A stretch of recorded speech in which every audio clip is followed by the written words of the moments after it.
Hey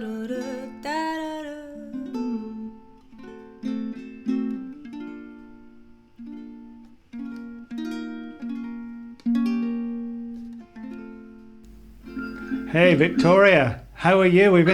I think we've interrupted your rehearsal there. Oh, just doing a little music today.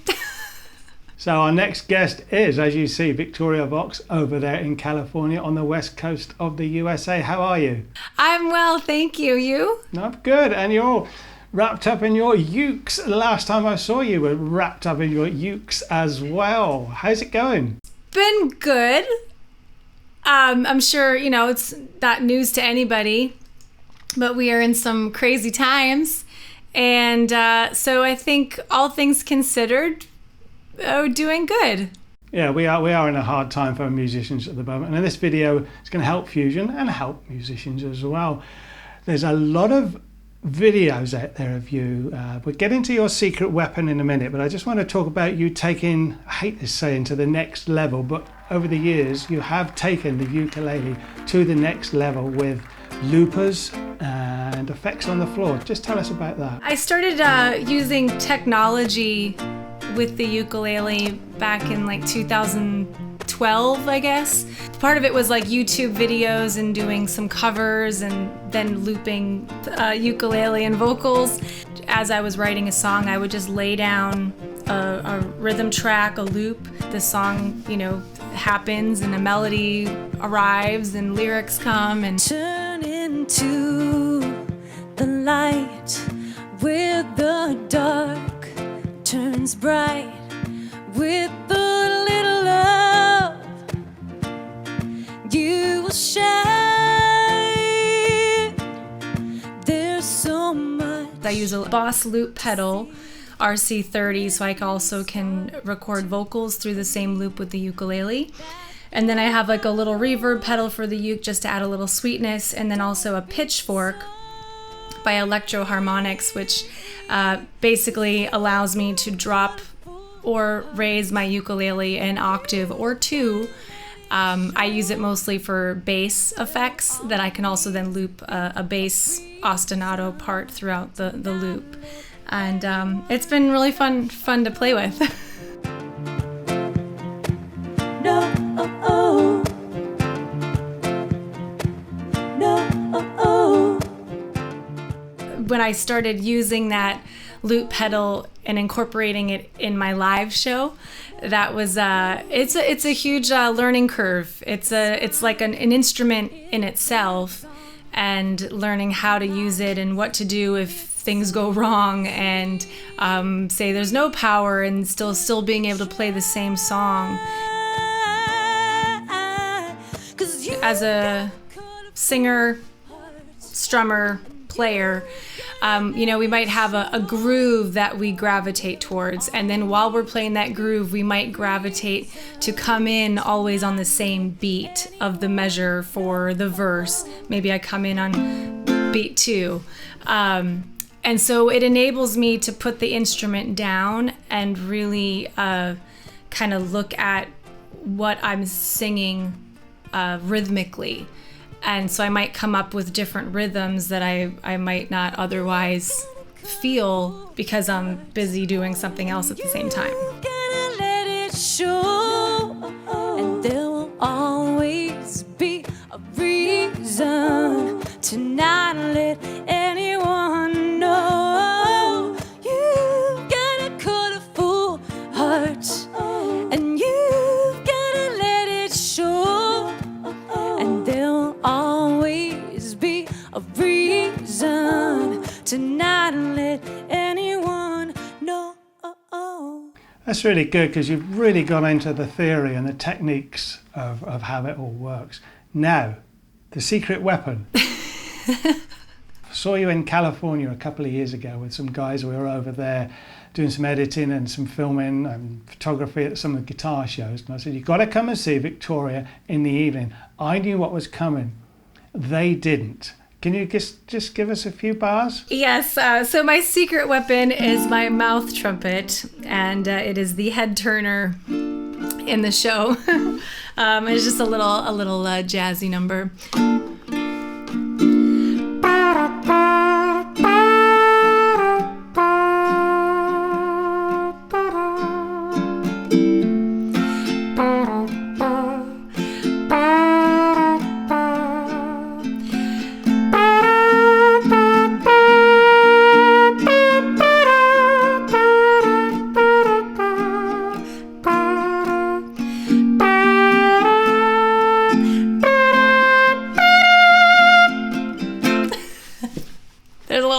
something for you.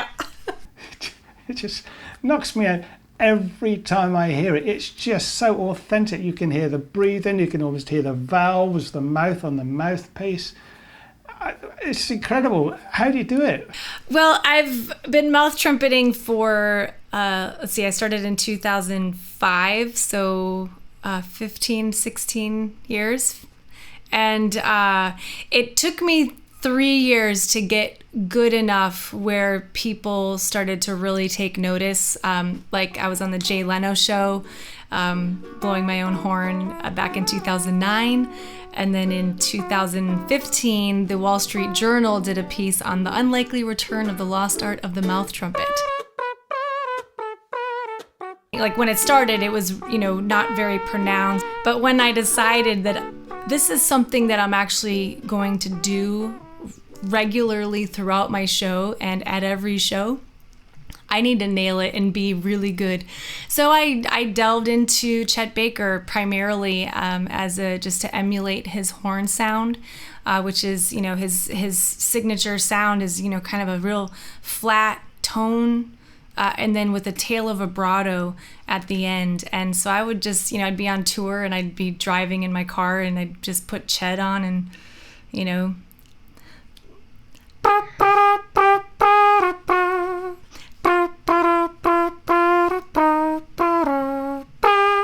just try to match his phrasing, when he breathes, the runs, and it's actually pretty hard.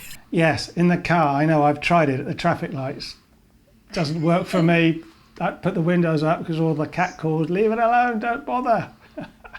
So did you play trumpet in the early days yourself? I didn't start trumpet until my freshman year of high school. Before that, I played the oboe, and they were short on horn players, and so they recruited me to the brass section, and that kind of opened up the world of jazz band and marching band, and it was, it's cool, but you have to, I think part of understanding how to sing a mouth trumpet, it's understanding the mechanics of an actual trumpet. And that it's not a slide trombone, so you can't do the glissando like a vocal. Yeah, you only have valves, so it's so you have to pass through those notes even as a slur, maybe one breath, but there's separate notes. And the tonguing, so every time I change a note to get the sound of the valve changing, I re-tongue the note, even whether it's slurred or separated. You've got several albums out there. We'll talk about which albums folks can have a really demo on what you're doing it. How do you record it? Do you play at the same time, or do you just trumpet into the mic, or?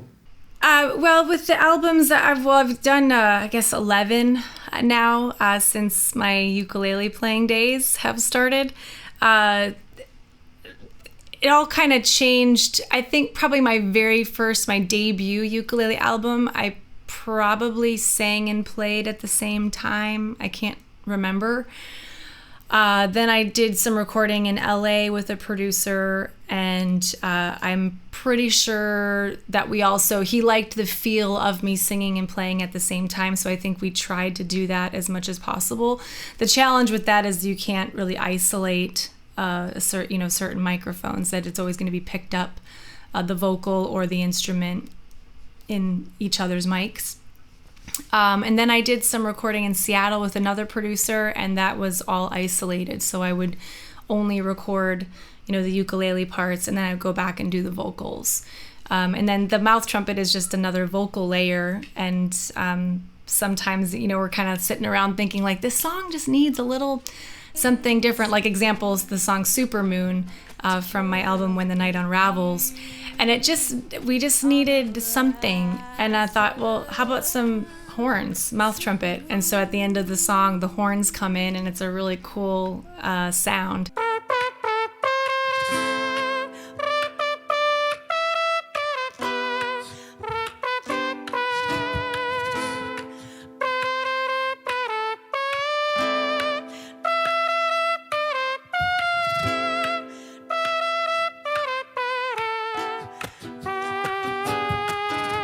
Supermoon, I'm waiting on a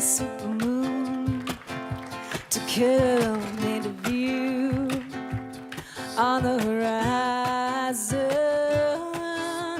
Remarkable, absolutely remarkable. I've actually seen a couple of videos of you singing in French. Yes, I was a foreign exchange student in France my junior year of high school. So I picked up French there while I was living with a non-English speaking family, and went to the school and did all my lessons in French. De la lumière à l'obscurité, le sombre, le noir, c'est tout ce que je vois. Ça suffit, mon cœur vide.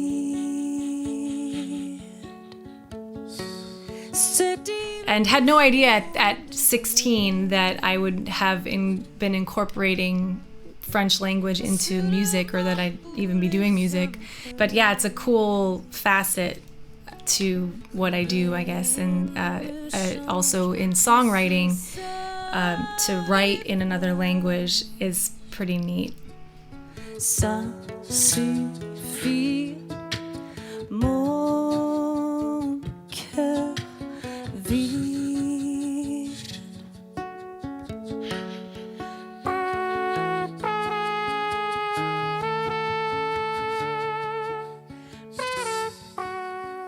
Yeah, it's very good, very, very clever. Looking at the ukuleles you've got there, they look like some exotic toned woods with abalone inlays.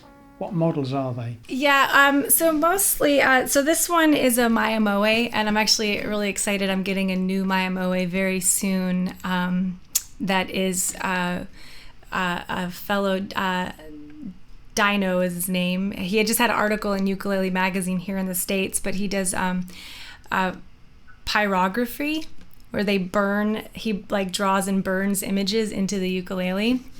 So I have a very cool ukulele coming soon, also by Maya-moe, which is this one. This was built by Shar and Gordon Mayer when they were part of Maya-moe ukuleles.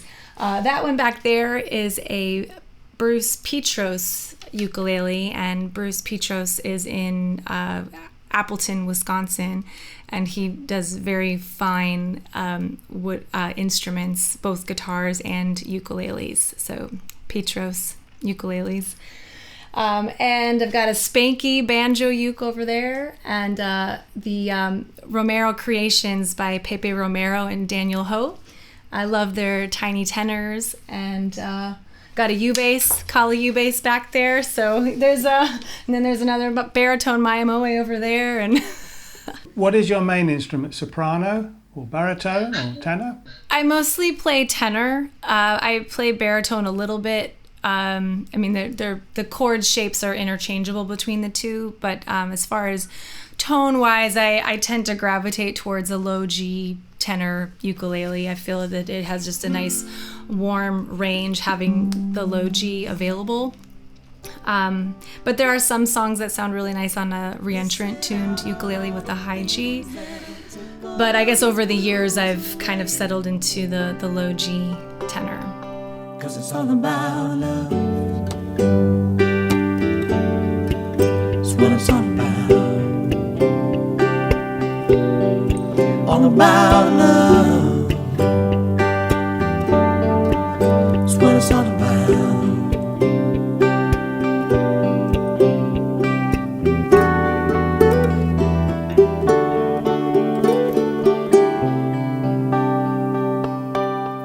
We've talked ukuleles quite a few times on the Fusion interviews here. Of course, they are such a vulnerable instrument. You have to protect them. Obviously, the Fusion bags work really well. Yeah, I love the Fusion bags. Back in the day when we would travel for our gigs, it was my go-to bag. This year I've been home, so most of my ukes are hanging on the walls, or we were using them daily for writing and recording.